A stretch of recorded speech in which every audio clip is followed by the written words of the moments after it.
ಗ್ರಾಮ ಲೆಕ್ಕಾಧಿಕಾರಿಗಳಿಗೆ ಲ್ಯಾಪ್ಟಾಪ್ ವಿತರಿಸಿದ ಶಾಸಕ ಸಿಮೆಂಟ್ ಮಂಜು.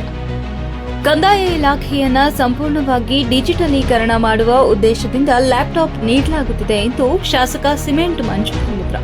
ತಾಲೂಕು ಕಚೇರಿಯಲ್ಲಿ ಮಂಗಳವಾರ ಗ್ರಾಮ ಲೆಕ್ಕಾಧಿಕಾರಿಗಳಿಗೆ ಲ್ಯಾಪ್ಟಾಪ್ ವಿತರಿಸಿ ಮಾತನಾಡಿದ ಅವರು, ಕಂದಾಯ ಇಲಾಖೆಯ ಆಸ್ತಿ ಭೂ ದಾಖಲೆಗಳ ನಿರ್ವಹಣೆಗೆ ಸಂಬಂಧಿಸಿದಂತೆ ಸಾರ್ವಜನಿಕ ಸೇವೆಗಳನ್ನು ಪಾರದರ್ಶಕವಾಗಿ ವಿತರಿಸಲು ಇದರಿಂದ ಅನುಕೂಲವಾಗುತ್ತದೆ.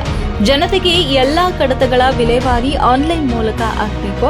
ಕೆಲಸ ವಿಳಂಬವಾಗಬಾರದು ಮತ್ತು ದಾಖಲೆಗಳನ್ನು ಕಳೆದು ಹೋಗದಂತೆ ನೋಡಿಕೊಳ್ಳುವ ಉದ್ದೇಶದಿಂದ ಡಿಜಿಟಲೀಕರಣ ಮಾಡಲಾಗುತ್ತಿದೆ.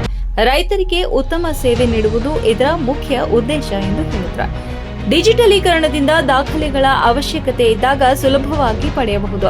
ರೈತರು ವಿನಾಕಾರಣ ಕಚೇರಿಗೆ ಅಲೆಯುವುದು ತಪ್ಪುತ್ತದೆ. ಈ ಯೋಜನೆಯ ಅನುಷ್ಠಾನಕ್ಕಾಗಿ ಕಂಪ್ಯೂಟರ್ ಮತ್ತು ಸ್ಕ್ಯಾನರ್ಗಳನ್ನು ಒದಗಿಸುವುದರ ಜೊತೆಗೆ ನುರಿತ ಸಿಬ್ಬಂದಿಯನ್ನ ನೇಮಿಸಲಾಗಿದೆ ಎಂದು ಹೇಳಿದರು. ತಾಲೂಕಿನಲ್ಲಿ 2 ರಿಂದ 3 ವೃತ್ತಗಳ ಜವಾಬ್ದಾರಿಯನ್ನ ಒಬ್ಬರೇ ಗ್ರಾಮ ಲೆಕ್ಕಾಧಿಕಾರಿ ನಿರ್ವಹಿಸುತ್ತಿದ್ದಾರೆ. ಹಾಗಾಗಿ ಇಲಾಖೆಯಲ್ಲಿ ಗುಣಾತ್ಮಕ ಸೇವೆ ದೊರೆಯುವಂತೆ ಮಾಡಬೇಕಾದರೆ ಅಗತ್ಯ ಪ್ರಮಾಣದಲ್ಲಿ ಗ್ರಾಮ ಲೆಕ್ಕಾಧಿಕಾರಿ ಹುದ್ದೆಯನ್ನ ಭರ್ತಿ ಮಾಡಲು ರಾಜ್ಯ ಸರ್ಕಾರ ಮುಂದಾಗಬೇಕು ಎಂದರು. ಲ್ಯಾಪ್ಟಾಪ್ ಪಡೆದುಕೊಂಡ ಎಲ್ಲ ಕಂದಾಯ ಇಲಾಖೆ ಅಧಿಕಾರಿಗಳು ರಾಜ್ಯ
ಲ್ಯಾಪ್ಟಾಪ್ನ ವಿತರಣೆ ಮಾಡಿರ್ತಕ್ಕಂಥದ್ದು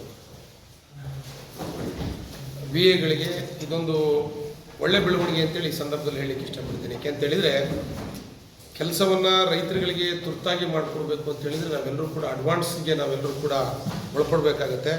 ಇವತ್ತು ಲ್ಯಾಪ್ಟಾಪ್ ಇರೋದ್ರಿಂದ ರೈತರುಗಳಿಗೆ ಶೀಘ್ರವಾಗಿ ಸಮಸ್ಯೆಗೆ ಸ್ಪಂದಿಸಲಿಕ್ಕೆ ಅನುಕೂಲ ಆಗುತ್ತೆ. ಎಲ್ಲ ಕೆಲಸಗಳು ಕೂಡ ತುಂಬ ಫಾಸ್ಟಾಗಿ ಮಾಡಲಿಕ್ಕೆ ಅನುಕೂಲ ಆಗುತ್ತೆ. ಈ ನಿಟ್ಟಿನಲ್ಲಿ ಇದೊಂದು ಒಳ್ಳೆ ಬೆಳವಣಿಗೆ, ಒಂದು ಮಹತ್ವದ ಹೆಜ್ಜೆ ಅಂತೇಳಿ ಸಂದರ್ಭದಲ್ಲಿ ಹೇಳಲಿಕ್ಕೆ ಇಷ್ಟಪಡ್ತೇನೆ. ಇನ್ನೂ ಎಲ್ಲರಿಗೂ ಕೂಡ ಆಗಿಲ್ಲ, ಇನ್ನೂ ಸ್ವಲ್ಪ ಜನಕ್ಕೆ ಬಾಕಿ ಇದೆ. ಎಲ್ಲರಿಗೂ ಕೂಡ ಕೊಟ್ಟು ನಮ್ಮ ಕಂದಾಯ ಇಲಾಖೆ ಸಾರ್ವಜನಿಕರಿಗೆ ಉತ್ತಮವಾದ ಆದಷ್ಟು ಬೇಗನೆ ಅವರ ಕೆಲಸಗಳನ್ನ ಮಾಡಿಕೊಡ್ಬೇಕು. ತಮ್ಮೆಲ್ಲರೂ ಕೂಡ ಗೊತ್ತಿರೋ ರೀತಿಯಲ್ಲಿ ಕಂದಾಯ ಇಲಾಖೆಯಲ್ಲಿ ರೈತರು ದಿನನಿತ್ಯ ಅಲಿತಕ್ಕಂಥ ನಾವು ನೋಡ್ತಾ ಇದ್ವಿ. ರೈತರುಗಳಿಗೆ ಅವರ ಹಳ್ಳಿಯಲ್ಲೇ ಸ್ಥಳದಲ್ಲೇ ಪರಿಹಾರ ಮಾಡಿಕೊಡ್ತಕ್ಕಂಥ ಕೆಲಸ ಆಗಬೇಕು ಅಂತೇಳಿ ಈ ಸಂದರ್ಭದಲ್ಲಿ